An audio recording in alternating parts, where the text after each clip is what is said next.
Warga Jawa Tengah, ketemu lagi dengan channel Inspirasi Jawa Tengah. Saya Bambang Sadono. Channel ini didedikasikan untuk menggali inspirasi dan potensi Jawa Tengah, untuk memberi motivasi, mendorong agar masyarakat Jawa Tengah tetap kreatif, tetap produktif dalam situasi apapun, termasuk di tengah pandemi Corona ini. Kali ini kita kembali akan melihat dampak pandemi Corona ini bagi kesenian Jawa Tengah, khususnya kesenian tradisional. Salah satu adalah ketoprak. Kalau bicara tentang ketoprak, seandainya ada Republik Ketoprak di Indonesia, maka ibu kotanya adalah Pati. Ya, karena jumlah ketoprak di Pati ini se-Indonesia mungkin yang paling banyak. Salah satu yang sudah kami hubungi dan kami ajak untuk berdiskusi adalah Pak Mogol namanya. Jadi kalau saat ini orang menyebut ketoprak dan ketoprak Pati, pasti tidak bisa dipisahkan dari Pak Mogol. Ya, kenal sebagai pimpinan ketoprak Wahyu, menapa Pak Mogol? Wahyu Manggolo, Bapak. Wahyu Manggolo. Ya, Pak Mogol ini biasanya berperan sebagai pelawak, ya Pak. Dagelannya, gitu. Iya. Pelawak dagelan. Di samping ini luar. Di samping pimpinan, samping pimpinannya saya juga pelawaknya, Pak. Iya, Pak. Ini di samping pimpinan juga Bapak juga pelawaknya. Pak Mogol, di Pati itu grup ketoprak itu ada berapa sampai sekarang? Sebetulnya banyak sekali, Pak. Ada kurang lebih 38 grup, Pak. 38 grup. Ya. Ya. Tapi yang eksis, ya.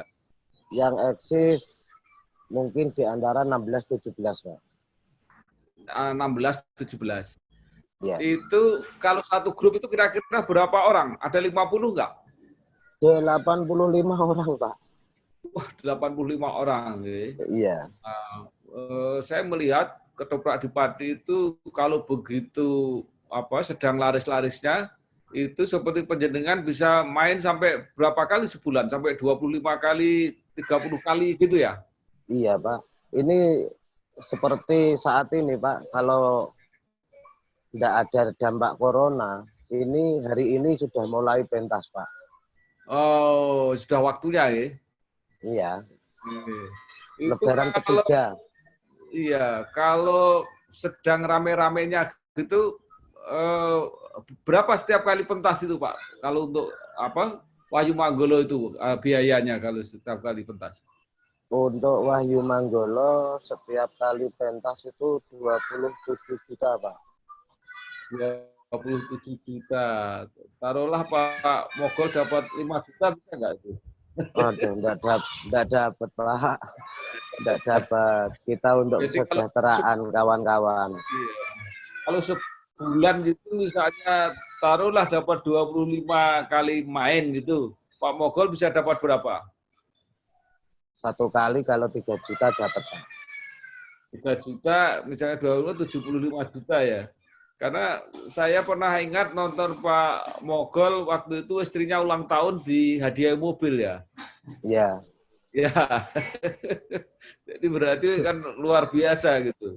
Ini iya, sama Pak. sekali sekarang nggak pentas sama sekali, nggak ada kegiatan sama sekali. Sama sekali, Pak. Mulai bulan Maret, April, Mei. Dan sebetulnya untuk Wahyu Manggolo bulan Maret juga banyak sekali job, April banyak, Pak. Tapi dibatalkan? Semuanya batal, Pak. Kalau dibatalkan gitu gimana? Kalau panjer-panjer sudah terlanjur gitu dikembalikan apa enggak? Kalau saya, Pak, sebagai pimpinan yang sudah panjer, saya kembalikan, Pak. Kembalikan ya? Oke. Nggih, Pak Mogol, ini kelihatannya Pak Alman Eko Darmo ini sudah bergabung. Pak Alman, halo Pak Alman. Assalamualaikum, Pak. Ya, Pak Alman. Sudah. Waalaikumsalam. Ya, Nah, Pak ini Alman ini. ya, juga siang. Iya. Sehat. Yang, Majelengan dan juga ya. gol tentunya. Ya. Oke, minal aidin wal faizin. Oke, Pak Alman. Pak Iya. Alman Eko Darmo ini kan sebenarnya wartawan, ya, tapi seniman juga, suka main ketoprak dan mungkin punya grup juga Pak Alman ya. Grupnya apa namanya? Ya punya Pak Bambang, punya. Namanya Ketoprak Ya, Laras Budoyo. Ketoprak Laras Budoyo. Nah, ini Ya. pertanyaan saya, kenapa di Pati itu kok apa namanya bisa begitu banyak ketoprak, itu gimana sejarahnya? Ya kalau sejarahnya dulu kan untuk kesenian tradisional ketoprak ini berkembang dari keraton ke pesisir atau dari pedalaman ke pesisir. Ini kan akhirnya kesenian tersebut berkembang semakin banyak grup-grup ketoprak karena ada yang ngejob. Karena ada yang ngejob, Pak Di. Ngejob itu gimana? Ditanggap. Oh, tanggap. Apa karena memang masyarakatnya itu begitu senang dengan ketoprak sehingga apa namanya, kalau di tempat tertentu kan ada kesenian itu yang didukung oleh masyarakatnya, misalnya tayub gitu ya. Ada masyarakat yang merasa kalau belum menanggap tayub itu belum lengkap lah, belum sah gitu. Apakah di Padi ada tradisi itu harus nanggap ketoprak gitu? Kalau tradisi secara tidak tertulis itu demikian, Pak Bambang. Oh, Kenapa? Karena sedekah bumi, ya atau hajat bumi atau bersih desa itu masyarakatnya sudah terlalu minded dengan hiburan ketoprak. Meskipun belakangan juga mulai muncul kesenian yang lain seperti campur sari, orjen tunggal dan yang lain-lain. Sudah ada itu. Iya, saya itu yang agak heran itu di Pati itu ketoprak itu juga main siang hari ya. Kalau di tempat lain kan jarang itu siang-siang main ketoprak gitu. Ya, itu dulunya itu kan hanya pintarnya orang ketoprak aja ngakali penanggap supaya senimannya itu kalau nunggu malam hari kan biasanya di rumah bos. Lah bos kan ngasih makan. Itu ceritanya itu. Terus Pak Mogol itu ngasih makan, maka para pemberi job atau penanggap itu sudahlah main siang malam sehingga siang hari tidak memberi makan bosnya itu. Begitulah. Ya. Pak Mogol, penjenengan itu selain Padi apa larisnya di mana? Di sekitarnya? Apa Rembang, Kudus, Blora gitu mainnya? Gimana? Untuk Wahyu Manggolo Ekarisidenan Pati, Pak, biasanya. Sampai gitu ya. Jepara, Kudus, Rembang, Blora, sampai Tuban, Pak. Iya. Terus jadi, pripun, Pak? Silakan. Jadi sampai Jawa Timur juga ya, Pak? Iya, sampai Jawa Timur, Pak. Ya. Itu kan di tempat-tempat yang bersangkutan itu ya, daerah bersangkutan kan juga ada ketoprak. Cuma saya memang melihat ketoprak Pati itu ada apa ya, sudah agak beda itu anunya. Apa? Cara penampilannya itu kayak adegan-adegan film gitu kan, dipotong-potong kayak gitu. Kemudian yang kedua itu atraksi silatnya itu, atraksi salto itu tidak semua ketoprak ada kayak begitu. Itu kenapa itu kalau di Pati apa memang harus seperti itu? Pak Mogol. Ini, Pak, kalau di Pati, manakala kita mendirikan satu grup, Pak, itu sudah kita rencanakan dari awal, Pak. Baik dari pemain, baik dari cara bekerjanya nanti itu sudah profesional lah, Pak, istilahnya begitu. Jadi mungkin aja ada nilai lebihnya. Ditambah kalau di Pati itu kita kolaborasikan, Pak, untuk mencari peminat yang lebih banyak. Jadi kolaborasi. yang bagian perang itu juga tugasnya cuma perang itu aja ya, nggak perlu tahu yang lain misalnya. Ya. Iya, Pak. Jadi Cuma mengenai semuanya lapor, ya juga belajar, Pak. oh, semua belajar. Gitu. Iya. Nah, kembali ke Pak Alman. Kalau Ya. situasi seperti ini, itu sama sekali macet kegiatan, nggak ada kegiatan-kegiatan pengganti yang lain, misalnya rekaman atau mungkin siaran lewat radio atau mungkin lewat YouTube atau mungkin lewat apa gitu. Ya memang dalam kondisi sekarang sudah beberapa bulan terakhir ini memang macet total. Karena job yang diberikan itu biasanya itu kan datang pada bulan apa tuh Rowah ya. Recep Ruwah, Pak. Recep Ruwah itu biasanya 2 bulan. Pak Mogol itu sudah ngerek bendera kemana-mana itu. Itu macet total Pak Bambang. Kemudian diselingi apit Sawal ini. Kemudian apit itu puncaknya ketoprak di Pati, semua hampir tidak ada yang prei. Jadi kalau ini pandemi corona itu masih terus berkembang, ya job ini hilang semua. Jadi ya senimannya, terutama seniman-seniman tradisional ini tidak bisa berbuat apa-apa karena memang tidak punya kegiatan lain. Rekaman tidak ada rekaman, biasanya ketoprak itu direkam di atas panggung. Secara live begitu aja Pak Bambang. Jadi tidak ada kegiatan lain. Semua macet itu. Pak Mogol, itu apakah kru ketoprak itu memang profesional hanya kegiatannya menjadi pemain ketoprak atau mungkin pengiring gamelan dan sebagainya, atau punya pekerjaan yang lain sehingga kalau ketopraknya nggak main ya masih ada kegiatan yang lain Pak Mogol. Jadi pemain itu pemain ketoprak itu hanya khusus berkegiatan di bidang ketoprak itu atau punya samben yang lain sehingga kalau ketopraknya nggak main masih punya kegiatan. Oh, kalau tidak. Halo Pak, suaranya nggak terdengar ya Pak? Suara nggak terdengar ya? Atau Pak Alman dengar nggak suara saya? Dengar Pak Bambang. Ya, gimana? Kalau Pak Alman gimana jawabannya tadi? Pertanyaan saya. Oh, itu jarang sekali ya. Biasanya melulu atau melinggi main ketoprak.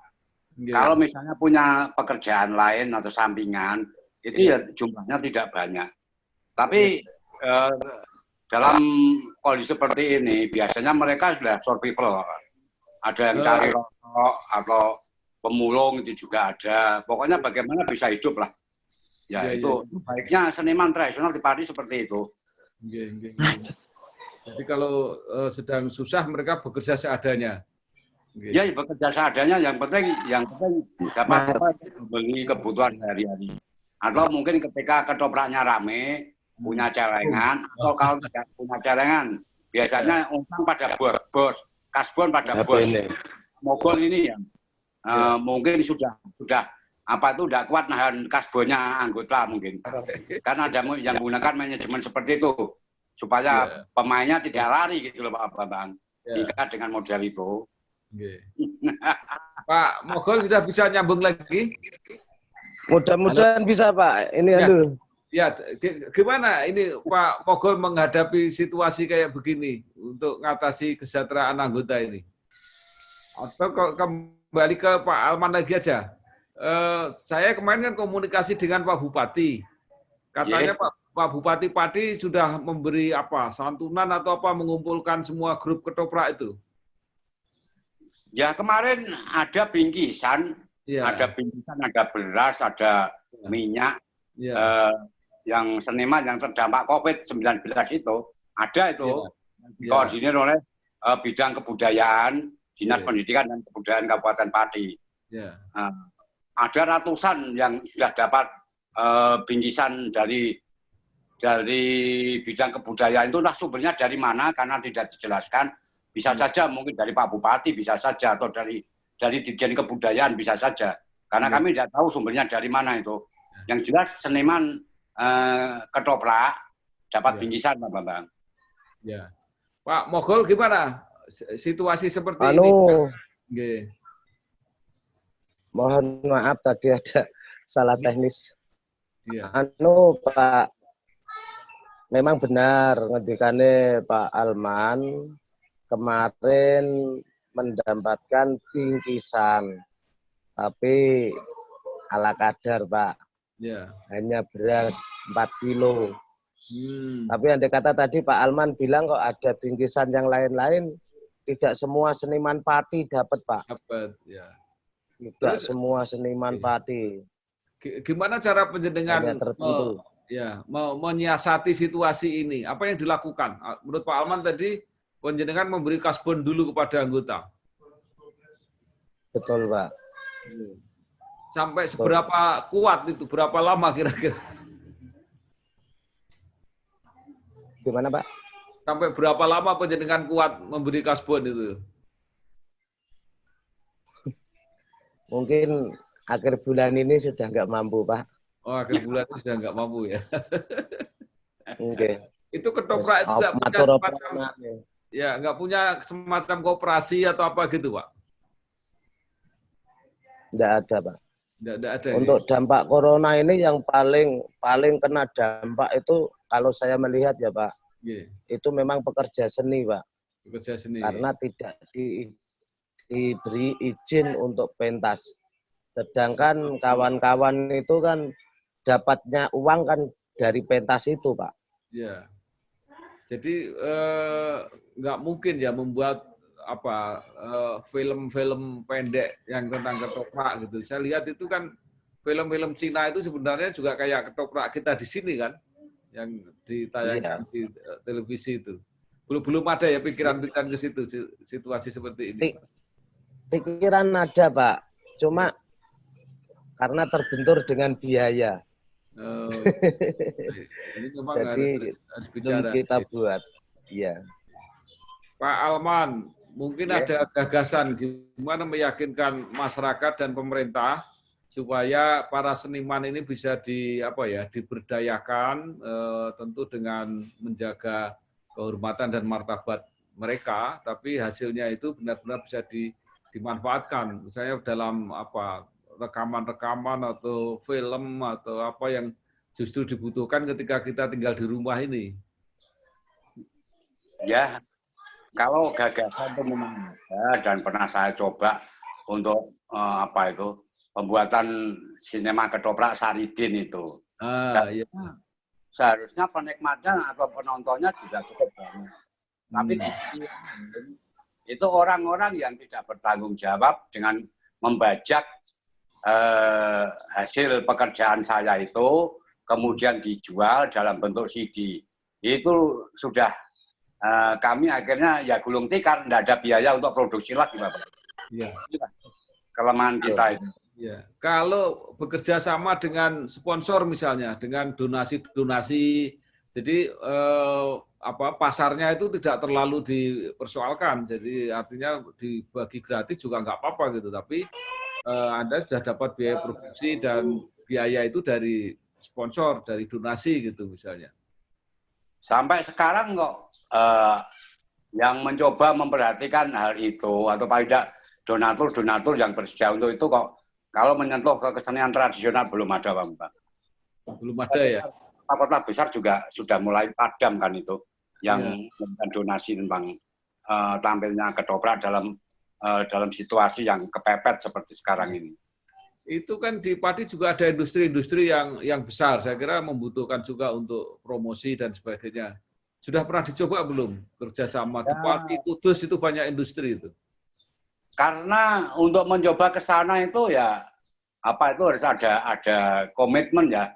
Kalau komitmen belum terbangun karena sikap dari dari donatur itu. Ya akhirnya seniman kan ya juga jaga gengsi selama ini, Pak. Ya kalau tidak terjadi kondisi seperti ini, seperti Pak Mogol itu kan tidak pernah libur pentasnya itu. Cukup untuk menghidupi keluarga dan anggotanya itu. Saya pernah lihat Pak Mogol memberi hadiah ulang tahun istrinya mobil kok waktu itu. Betul itu. Tidak salah, memang ulang tahun mobil itu betul ya. Kalau saya maksud saya itu misalnya yang mengkomunikasikan dengan para donatur atau sponsor itu tidak perlu senimannya sendiri, misalnya pemerintah daerah misalnya datang aja ke Pak Bupati apa yang dibutuhkan Pak Bupati, kami tidak meminta anggaran dari pemerintah, tapi tolonglah Pak Bupati berkomunikasi dengan donatur-donatur atau sponsor-sponsor, kan ini juga untuk menghibur masyarakat, untuk kepentingan masyarakat. Misalnya seperti itu sudah pernah dicoba belum? Ya, kalau kami paling-paling diberi job untuk main di tempat ini. Itu biasanya saya yang diberi. Teman-teman yang lain malah jarang gitu, Bang. Ya. Makanya persoalannya sekarang ini kan nggak bisa main itu. Jadi tadi kan membuat rekaman misalnya, tetapi dibiayai oleh sponsor, misalnya kayak gitu. Ya, Okay. Kalau rekaman itu kan justru yang jadi persoalan ini senimannya kalau nggak dibayar juga nggak mau masalahnya gitu loh. Ya, dibayar oleh sponsor itu tadi. Dicarikan. Kalau sponsornya nggak ada, itu gimana Pak Bambang? Nah, tidak makanya, semudah. ya. Kalau coba jenengan sponsori dulu, itu Pak Mogol disuruh rekaman itu, nanti gimana? Biaya produksinya habis berapa itu? Ya, maksud saya tadi penjenengan ketemu Pak Bupati, artinya yang berjuang untuk itu kalau kepala daerah kan beda. Yang memintakan jangan senimannya, kalau senimannya kasihan kan. Nah, karena itu maka sekarang ngumpulkan gagasan-gagasan dulu aja, apa yang dipikirkan. Ya, nanti kita coba jembatani. Nanti saya wawancarai Pak Bupati untuk menyampaikan persoalan-persoalan penjaringan ini. Saya kira ini pemerintah dan masyarakat swasta harus ikut membantu para seniman ini. Pak Mogol ada gagasan lain? Ya, sebetulnya kalau gagasan ada, Pak. Paling-paling ya lewat YouTuber itu, Pak. Nah. Tapi sementara ini ada kawan-kawan seniman dangdut yang membuat gagasan itu pun tidak berjalan itu, Pak. Ya. Gini. Perolehannya juga tidak seberapa. Ya. Saya melihat yang sangat kreatif itu Abah Kirun. Abah Kirun itu ternyata itu mengumpulkan rekaman-rekamannya pada zaman dulu itu, sekarang dibongkar, dimasukkan YouTube. Banyak sekali. Lah itu Pak nggak punya, Pak Mogol rekaman ketika pentas itu punya nggak? Kalau punya kan bisa. Ya. Sudah Pak. Oh, sudah ya? Cuma tidak sebegitu seberapa, Pak. Nah, maka itu yang apa saya nggak tahu kenapa dia rajin dan punya simpanan rekaman yang begitu banyak. Ini nanti malam saya juga mau wawancara dengan Abah Kirun ini untuk supaya seniman lain bisa niru lah gitu kira-kira. Iya. Okay. Untuk YouTuber kita ada orang 4, Pak. Sudah berjalan, cuma kan andai kata itu kita minta kan nggak bisa, Pak. Iya. Untuk dari YouTuber Wahyu Manggolo itu banyak sekali, Pak. Iya. Oh, jadi sudah rekaman itu sudah disiarkan gitu ya? Ya, sampun, Pak. Baik, jadi, Pak Alman dan Pak Mogol. Monggo, kalau mungkin masih ada gagasan-gagasan yang perlu disampaikan, sampaikan aja lewat sini. Nanti mudah-mudahan saya bisa sampaikan kepada penjenengan mau kemana, tokoh-tokoh masyarakat, pengusaha, atau kepada pemerintah, nanti biar suara penjenengan didengar. Silakan Pak Mogol. Monggo. Pak Bambang, terima kasih. Memang dampak corona ini luar biasa, Bapak. Khususnya untuk pekerja seni. Yang di sisi lain, dari pekerja seni pun jarang sekali yang berusaha atau bekerja di lain profesi seni, Pak. Betul-betul kena dampak, Pak. Tadi kalau Pak Alman bilang kita mendekati dari dinas terkait pun memang untuk pekerja seni kan tidak ada, Pak. Yang dari atasan untuk pekerja seni kan belum ada, Pak. Iya, betul. Iya. Jadi memang pekerja seni untuk saat ini. Ya mudah-mudahan lah cepat-cepat mendapatkan izin, corona sudah hilang, COVID sudah nggak ada, kita bisa cepat bekerja, Pak. Hanya itu aja. Entah, Pak Alman masih ada tambahan? Ya, kalau saya nggak begitu Pak Bambang. Ya mencoba bertahan dengan kondisi yang ada, karena kebetulan saya bersama tim-tim kreatif saya kan juga membuat cerita-cerita party, lempar ke youtuber, sudah mulai kita baru kemudian kita juga menekuni media yang bisa kita jadikan untuk apa itu mendidik anak-anak muda. Itu Pak Bambang. Jadi kalau saya santai aja, Pak Mogol nih yang selalu berat menangga beban para anggotanya. Kalau saya kan tujuan saya buat ketoprak dulu itu kan biar saya bisa berbuat sesuatu untuk teman-teman seniman. Tujuan saya itu, Pak. Ya, jadi tidak ada tujuan komersial. Saya mendapatkan nilai nominal dari ketoprak enggak ada itu. Ya. Meskipun saya harus mencarikan untuk biaya produksi ketoprak itu. Itu jadi saya ya tidak terlalu berat seperti Pak Mogol beban saya. Karena pemain saya juga ada yang pegawai negeri, ada yang ahli bikin dolanan, dekor-dekor itu. Ya dapat job meskipun sepi-sepi begini. Jadi Pak Ahmad. Pak Bambang. Monggo Pak Mogol. Di sinilah bedanya kalau kita sama Wahyu Manggolo sama Pak Alman. Kalau Pak Alman kan kesenian itu kan bukan untuk mencari nafkah, Pak. Iya. Kita bekerja di seni untuk mencari nafkah, Pak. Ya. Kalau Pak Alman gitu enjoy aja karena dari sisi lain pemain-pemain beliau kan banyak yang pegawai negeri, banyak yang itu, Pak. Amatir gitu, Pak ya. Kira-kira amatir gitulah kalau Pak Mogol profesional. Iya, enggak bisa Pak. Karena hidup kita juga dari seni ya, Pak. Ya. Baik Pak Mogol, ini mudah-mudahan segera ada jalan keluar. Mungkin sambil kalau Pak Mogol berkenan gitu ya, sambil mengurangi ketegangan gitu, kalau mau rengeng-rengeng apa gitu silahkan, kalau mau nembang apa gitu untuk menutup acara ini. Tidak mampu, Pak. Tidak mampu. Semoga kita masih terus berjuang, mudah-mudahan di samping coronanya sedang berlalu, kita ada solusi-solusi lah. Ini nanti saya komunikasikan baik kepada jajaran masyarakat, swasta maupun pemerintah. Mudah-mudahan ada cara untuk membantu masyarakat bertahan. Salah satu yang kita butuhkan memang kesabaran dan kemampuan untuk bertahan di masa yang sulit ini. Terima kasih Pak Mogol, terima kasih Pak Alman. Iya Pak Bapak, sampai ya. Ke para seniman, terutama seniman tradisional, kalau bukan kita sendiri tentu tidak ada yang akan memperjuangkan. Sekali lagi, minal aidin wal faizin, mohon maaf lahir batin, terima kasih. Wassalamualaikum warahmatullahi wabarakatuh. Waalaikumsalam warahmatullahi wabarakatuh.